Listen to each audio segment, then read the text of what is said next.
મિત્રો આજે આપણા જોડે પલ્સર આવ્યું છે 220 સીસી। તો એમાં એન્જિનના ભાગમાંથી જે સિલિન્ડર છે આપણે બજાજનો જેન્યુઇન નવો નાખવાનો છે। તો શું એની એમઆરપી છે એ આ વિડીયોમાં ખાસ જાણીશું। તો સૌથી પહેલાં આપણે જોઈશું કે જે બજાજમાં જે સિલિન્ડર નવો નાખ્યો છે, હવે આમાં કઈ કઈ વસ્તુ ધ્યાન રાખવાની રહેશે એ આપણે ખાસ આ વિડીયોમાં જાણીશું।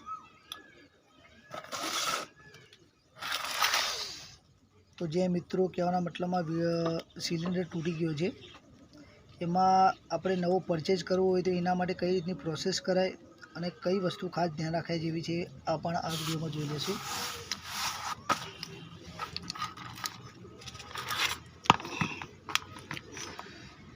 તો મિત્રો ખાસ ધ્યાન રાખો કે આ જે છે એનો પાર્ટ નંબર છે। તો ઘણા બધા ભાઈઓ એવું કરતા હોય છે કે પાર્ટ નંબર જોયા વગર સિલિન્ડર લઈ લેતા હોય છે, પછી કહેવાના મતલબમાં ઘણા બધા ઇસ્યુ થતા હોય છે। ટુ વ્હીલર ચાલુ થવામાં પણ પ્રોબ્લેમ થતો હોય છે, ઘણા બધા ઇસ્યુ થતા હોય છે। તો આપણે ખાસ જોઈશું કે સિલિન્ડરની એમઆરપી શું છે એ પણ જોઈ લઈશું જેન્યુઇન બજાજ।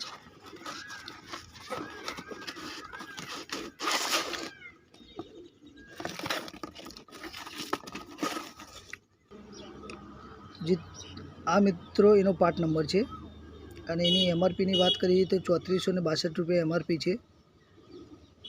અને એવું કાંઈ પણ વસ્તુ લાગે તો કમેન્ટ બોક્સમાં જણાવો।